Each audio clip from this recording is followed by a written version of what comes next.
ජීවිතේ තරණය කරන්නට හිතා මා සයුර මැද්දටම ආවා.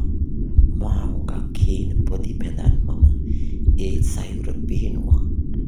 මටත් නොදැනීම මං අගාධයකටම ඇදගෙනම වැටුණා. මරියානා අගාධයටත් වඩා ගැඹුරු බව මට එහිම දැනුණා. ඒ සයුර තනිකම පාළුවම මගේ හීන බින්දා.